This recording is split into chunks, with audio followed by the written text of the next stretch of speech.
Yorks. I'm a professional screenwriter and this is my YouTube channel. So excited to welcome you back for another episode of The First 5, where I read your screenplays that you submit to me. I read the first 5 pages and tell you what I think is good, what I think could use a little bit of work, and whether or not, based on these first 5 pages, I as a reader would keep reading. And just before we get started, would really love it if you could subscribe if you like the content that I'm putting out. And also go ahead and give me a follow on TikTok and Instagram and Twitter at the handle @JuliaYorks. So today we have a script from Quinn Hatch. Great name. That's a great character name. And this is called Nonprofit. I believe this is a comedy pilot. So as always, script's gonna appear on the screen and we're gonna go through it together. This is the first time that I'm really reading through it. So here we go. Act 1, yes. So this is a pilot. No need to put Act 1, you just kind of start the script. And if you wanna do act breaks for subsequent acts, I think that's totally fine, but no need to do it for Act 1. So exterior, the entrance to a pristine college campus. So we're on the set of Lambert University, an extremely prestigious school in Chicago. I went to Northwestern for a year and then I was very cold. So that's what I'm gonna picture in my mind is Northwestern. Beautiful place, very chilly. I ended up going to USC because I was cold. But enough about me, let's get back into the script. The first image is the school's formal entrance in all its glory. I use that phrase a lot in my scripts too, in all its glory. It just kind of encompasses what we're seeing. Academic music plays in the background. As the camera pans, a voiceover begins. And now we have Lacey with a voiceover that spans kind of a lot of this opening section. There was really no doubt in my mind about coming here. Just walking around this place, you can't help but feel the history, and history is important. History matters. History is ultimately the story of our humanity. And that is why I have decided to dedicate my life to studying it. And I believe that this opportunity is the first step towards achieving that goal. So I went through and just did all of the dialogue first because it's basically one long run-on speech. And Quinn has intercut, has kind of cut up that speech with specific shots of the campus. So we have the campus fountain, we have the campus library, the campus plaza, the historic Simmons estate. So we have all of these cuts that are kind of breaking up our dialogue. And you don't really need all of this description to get across what you're saying. I think that you can do it with less real estate on the page. And as we all know, real estate on the page is my favorite type of real estate. So we want to make sure that we are using our space judiciously. So what I think that you could do instead for this opening bit, I think this could really become like a half a page. So it would be the slug line and then quick cuts to shots of the beautiful Lambert University. And you would just say, you could even have separate lines where you say, the Central Fountain, the Grand Library, or you could just kind of say it in paragraph form. And there's no need to really distinguish those specific spots in such a big way. And then you could just have a chunk of Lacey's voiceover dialogue. And that would really save you a lot of real estate on the page without losing anything, really, if I'm being honest. So I think that's the way that I would present that. Okay, so on page 2, interior, the main office inside the Simmons estate. So the Simmons estate, it's a fully restored Civil War era estate right next to campus. So now we get to see Lacey Richardson for the first time. She's a 28-year-old academic wannabe dressed for a formal interview, and she sits up in her chair as she finishes her point. Great, we love it when they get to the point. Oh, and I said this part, I really believe this is the opportunity is my first step in achieving that goal. Then we turn and we see the man at the other end of the desk, Dan Grant, 42, husky, balding, with the mustache of a retired firefighter. Okay, we'll talk about that description in a second. He looks up from the resume in front of him and he says, listen, all that stuff is great, but I just need to know if you can pass a drug test. Great. I love that. It's real Ron Swanson energy.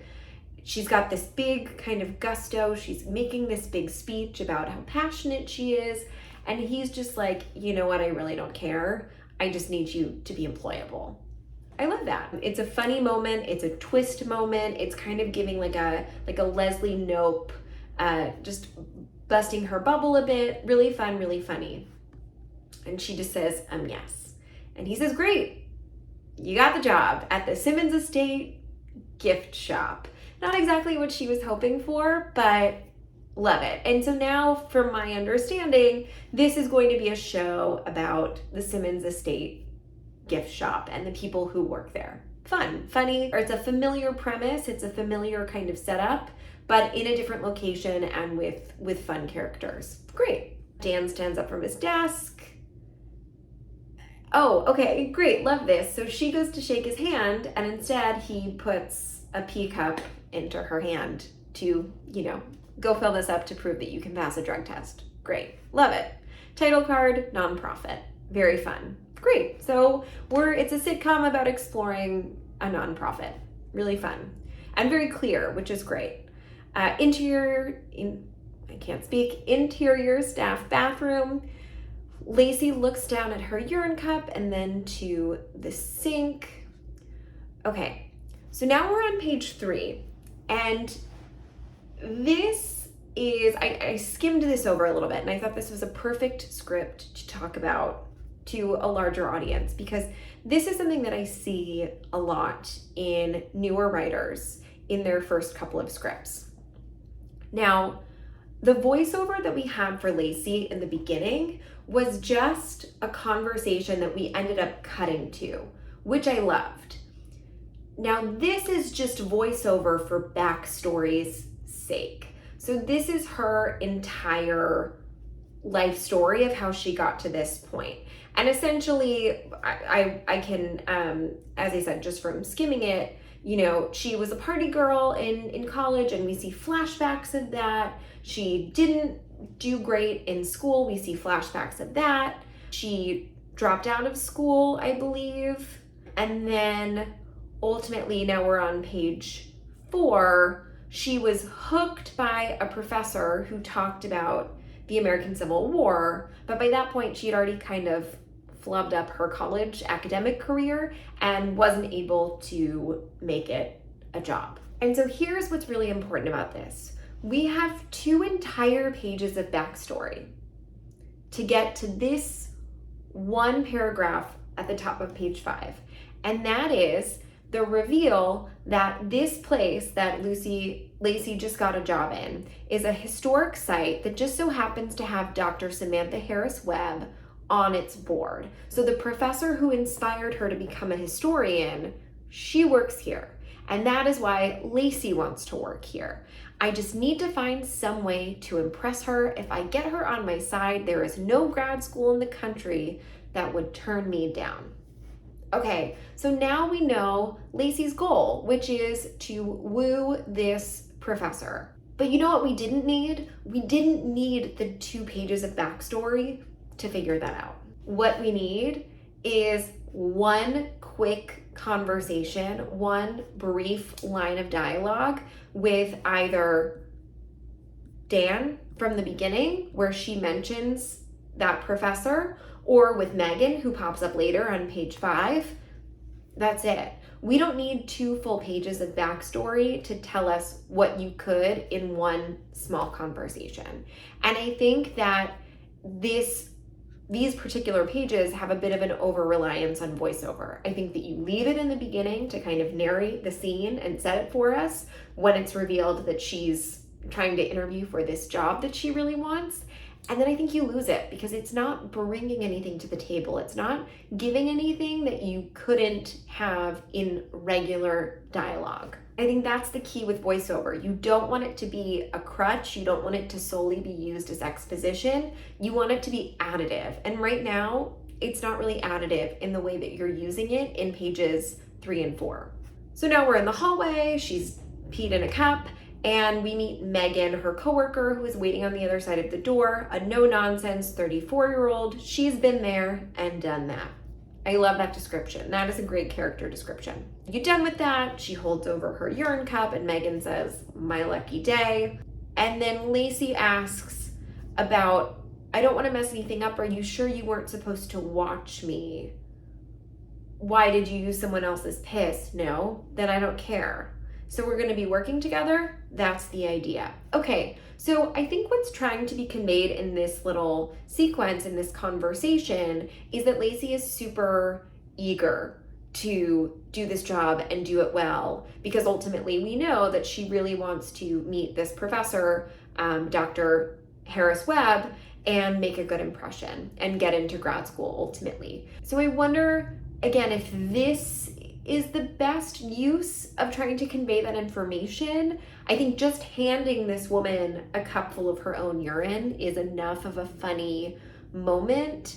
I wonder if there's something else funny that you can find that she doesn't want to mess up this opportunity. I think there's a room for another joke there, or another sort of conversation that can be had to show how eager she is.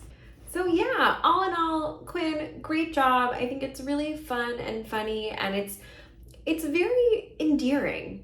I was really endeared to the characters, and it just felt like a sweet, fun show. I would say my advice would be to just kind of try to refine and edit. Like, oh, okay, if I can do something in a page, can I do it in a half a page? Like, be very specific about what your goals are for a scene, for a character, for even a line of dialogue, and then see how you can kind of finesse that goal and have it take up fewer words on the page. So for example, the goal of those 2 pages of flashbacks were to show that Lacey is not capable academically of getting her dream job and really needs help in order to achieve her dreams. It's not going to take 2 pages of flashbacks to convey that. You can do that with less. And also with the opening chunk, again, you can convey all of those quick little shots that you had, but you can do it with less space. Overall, I think that I would keep reading. I want to know more. Like I said, there's a very endearing voice to this. And I think that's really, Quinn, a credit to you, because your voice comes out through the work, which is great. And I would want to keep reading to know what happens and to see some more of the comedy and see kind of where this workplace comedy is going to go. I think that I would read it knowing that this was not written by a professional writer, but that there was potential there. And so yeah, I'm really excited to see what you end up doing with this. I think with some tweaks, it could be something really fun. So thank you so much, Quinn, for submitting Nonprofit. And here is the log line for those of us who were curious. I know I am, although I assume that it's a workplace comedy about a nonprofit. If you want to submit your first 5 pages, just check out the link in my Stan store. It's stan.store/Julia Yorks. And it's also in the link in my YouTube. Can't wait to read your submission, and see you next time.